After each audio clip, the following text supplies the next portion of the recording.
Symbolom Veľkej noci a príchodu nového života je aj liahnutie hydiny. Aby ste pri tomto procese neurobili žiadnu chybu, pripravili sme pre vás niekoľko praktických rád.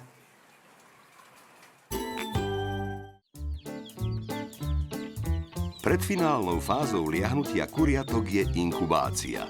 Je to obdobie vývoja zárodku, na konci ktorého sa z oplodneného vajíčka vyliahne malé, mokré pípadielko. A keďže aj inkubácia má svoje nástrahy, je dobré vedieť, čomu sa treba vyvarovať.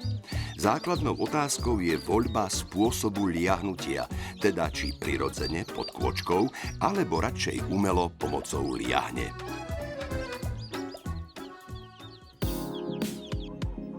Prvá cesta formou kôčky, tam sa jedná vlastne o klasickú nosnicu. Vybratú kôčku sa snažíme umiestniť mimo ostatných nosníc, mimo krdľa a takúto kôčku podsadíme zatiaľ podsadíme buď podkladkami, umelými vajíčkami alebo bezcennými vajíčkami pre nás. Keď kôčka nám sedí minimálne tí 2-3 dní, tak takúto kôčku podsadíme nami vybratými vajíčkami. Dôležité je pri tomto prirodzenom ľahnutí kôčke zabezpečiť hlavne kľud, aby nebola rušená krdlom, aby ho nenavštevovali a nemali k nej prístup iné nosnice, iné sliepky, aby ju nepodnášali, lebo je tam tendencia, že tie sliepky sa k nej tlačia ako na klasické hniezdo. Zabezpečiť kôčke prístup k žrádlu, prístup k pitnej vode. No a potom veľmi dôležitá vec pre chovateľov, to je jedna z najväčších chýb, ktorá sa robí pri prirodzenom liahnutí, je určiť správny počet vajíček pod konkrétnu kôčku. Treba sledovať, aby prirodzeným pohybom, prirodzeným sadnutím si na tieto vajíčka tá kôčka zakryla všetky vajíčka, aby ani netrčalo. Nástrah teda viac ako dosť.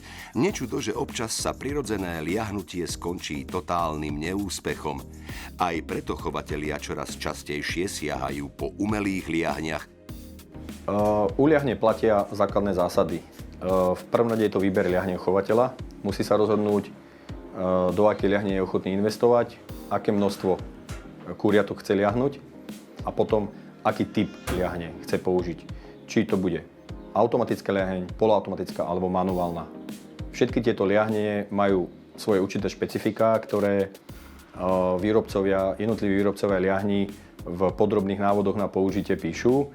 Väčšinou vajíčka v stolových liahniach sa dávajú na ležato, to znamená, že vajíčka prirodzene ležia, na ležato nie sú postavené ostrým koncom dole a podľa typu liahne buď manuálne chovateľ otáča vajíčka 2 razy za deň, 3 razy za deň, ako má čas, alebo sú tam určité automatické otáčače.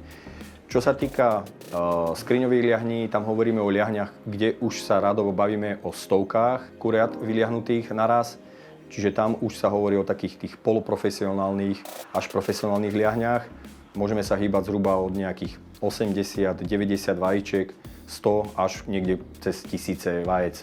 Ale na naše amatérske alebo hobbychovy by sme odporúčali liahne, ktoré majú kapacitu do nejakých 150 vyliahnutých kurčiat. Tam to absolútne stačí a radovo sa hýbeme v nejakých stovkách až 1000 eur za jednu liaheň. Pre tých, ktorí uvažujú o nejakých 10 vyliahnutých kuriatkách, stačia aj menšie liahne.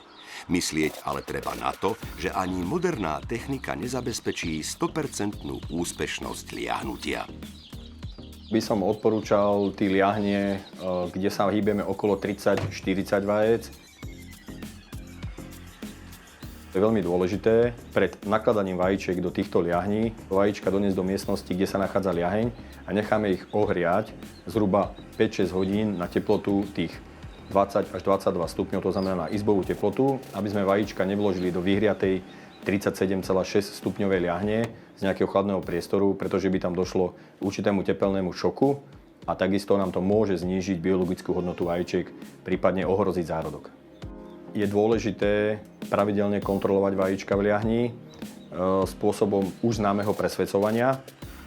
Týmto spôsobom vieme aj počas inkubácie zistiť, či je zdravý zárod, či sa vyvíja, či vôbec je vajíčko oplodnené. Robíme to zhruba, ak použijeme príklad u kury domácej, zhruba prvé presvedcovanie robíme po 1. týždni, druhé presvedcovanie vajíček robíme po 2. týždni. čiže po 14 dňoch inkubácie a potom aj tesne pred procesom liahnutia. Či kuriatka žijú vo vajíčkach, či sa zdárne budú liahnuť. A do finále a do toho samotného liahnutia nám už sa dostávajú len vajíčka, z ktorých máme vysoký predpoklad na základe tejto kontroly, že sa nám zdárne vyliahnu kuriatka. To by sa malo udiať po zhruba 21 dňoch od umiestnenia vajíčok do liahne. Pokiaľ nemáme možnosť pozrieť sa do liahne, kuriatka nám začnú pípať, počujeme život z tej liahne a následným spôsobom necháme kuriatka v tejto liahne osušiť a detaily, ako narobíme s tými kuriatkami, kde ich umiestnime, čo im dávame v prvej fáze na krmenie, na pitie, si povieme v ďalšom dieli.